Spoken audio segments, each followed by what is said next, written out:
I would like to give you some tips for how to do internet dating in a more productive way.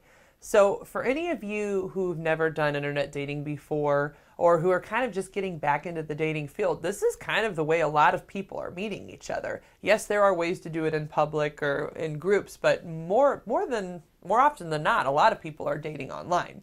So, there are a few things that can help you when you're doing this online dating thing.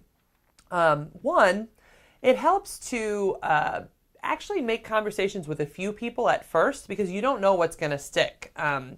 Do get to know, like, read the profile and get to know a little bit about the person. So when you're writing a message to them, you're actually asking them a question about themselves or saying something flirtatious or fun to them about them as people. That's one thing that helps you to actually start the conversation.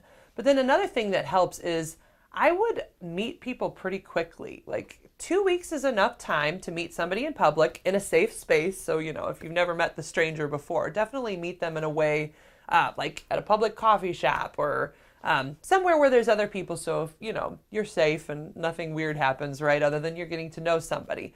But why you do it in 2 weeks is that some people will spend weeks and months talking to people, but then they'll meet that person and there's no chemistry.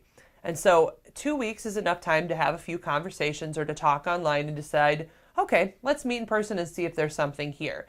And then when you meet, then you can decide up front, oh, okay, maybe I do feel something for this person, or maybe it was just a fun conversation and we can just be friends.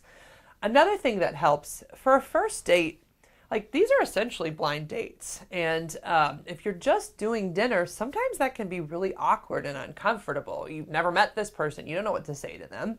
So it can help to actually do an active date, like going mini golf or going bowling or going on a hike, again, at a crowded location where you can do something. And so if there is a lull in the conversation, you're at least still having a good time.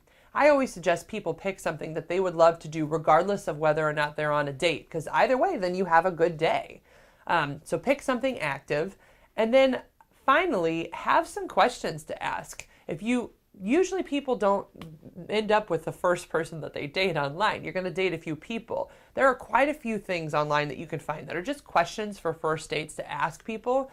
So that way, if there is a lull, then you have something you can ask about and keep that conversation going. But the biggest tip of all is just have a good time. Regardless of who it is or where you're going, come with the goal of having fun. And then you will, whether you end up with the person or not.